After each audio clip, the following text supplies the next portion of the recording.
फाल्गुन कृष्ण पक्ष विजया एकादशी महत्तम। धर्मराज युधिष्ठिर बोले कि हे जनार्दन, फाल्गुन मास के कृष्ण पक्ष की एकादशी का क्या नाम है तथा उसकी क्या विधि है, सो सब कहिए। श्री कृष्ण भगवान बोले कि हे राजराजेश्वर, फाल्गुन मास के कृष्ण पक्ष की एकादशी का नाम विजया है। उसके व्रत के प्रभाव से मनुष्य को विजय मिलती है। इस विजय एकादशी के महात्म के सुनने व पढ़ने से समस्त पाप नष्ट हो जाते हैं। एक समय देव ऋषि नारद ने जगत पिता ब्रह्मा से पूछा कि ब्रह्मा जी, आप मुझे फाल्गुन मास के कृष्ण पक्ष की विजया नामक एकादशी का व्रत विधान बतलाइए। ब्रह्मा जी बोले कि हे नारद, विजया एकादशी का व्रत प्राचीन तथा नए पाप को नष्ट करने वाला है। ये समस्त मनुष्यों को विजय प्रदान करता है। त्रेता में जब श्री रामचंद्र जी को 14 वर्ष के लिए वनवास हो गया, तब वो लक्ष्मी नारायण जी तथा जानकी जी सहित पंचवटी में निवास करने लगे। उस जगह रावण ने सीता जी का हरण किया। इस दुखपूर्ण समाचार से श्री राम जी अत्यंत व्याकुल हुए और श्री सीता जी की खोज में चल दिए। घूमते घूमते वे मरणासन्न जटायु के पास पहुँचे। कुछ आगे चलकर इनकी सुग्रीव से मित्रता हो गई और बाली का वध किया। श्री हनुमान जी ने लंका में जाकर सीता जी का पता लगाया। वहाँ से लौटकर हनुमान जी श्री रामचंद्र जी के पास आए और सब समाचार कहे। श्री रामचंद्र जी ने सुग्रीव की सम्मति लेकर वानरों भालुओं की सेना सहित लंका प्रस्थान किया। जब श्री रामचंद्र जी समुद्र के किनारे पहुंच गए, तब उन्होंने महान अगाध मगरमच्छों से युक्त समुद्र को देखकर श्री लक्ष्मण जी से कहा कि हे लक्ष्मण भैया, समुद्र को हम किस प्रकार पार कर सकेंगे। श्री लक्ष्मण जी बोले कि हे राम जी, हे भैया, यहाँ से करीब आधा योजन की दूरी पर कुमारी द्वीप पर बगदालभ्य नाम के मुनि रहते हैं।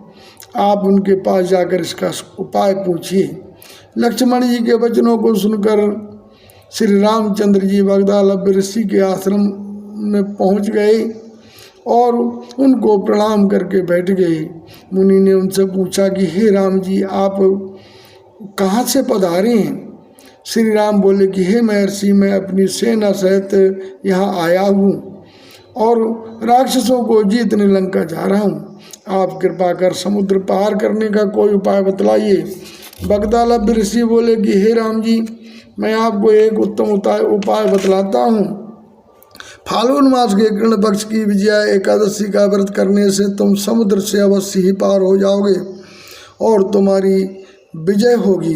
हे राम जी, इस व्रत की विधि ये है, दशमी के दिन स्वर्ण चांदी तांबा या मिट्टी का घड़ा बनावें। उस घड़े को जल से भरकर तथा उस पर पंच पल्लव रखकर वेदी पर स्थापित करें। घड़े के नीचे 7 अनाज मिले हुए और ऊपर जौ रखें। उस पर श्री नारायण भगवान की स्वर्ण प्रतिमा स्थापित करें। एकादशी के दिन स्नान आदि नित्य कर्म से निवृत्त होकर धूप दीप नैवेद्य नारियल आदि से भगवान की पूजा करके वो दिन भक्ति पूर्वक घड़े के सामने व्यतीत करें और रात्रि को भी उसी तरह बैठे रहकर जागरण करना चाहिए। द्वादशी के दिन नदी या तालाब के किनारे स्नान आदि से निवृत्त होकर उस घड़े को ब्राह्मण को देना चाहिए। हे राम, यदि तुम इस व्रत को सेनापतियों के साथ करोगे तो अवश्य ही विजयी होगे।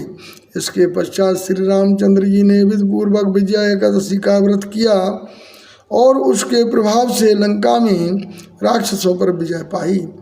अतः हे राजन, जो मनुष्य इस व्रत को विधि पूर्वक करेगा उसे दोनों लोकों में विजय प्राप्त होगी।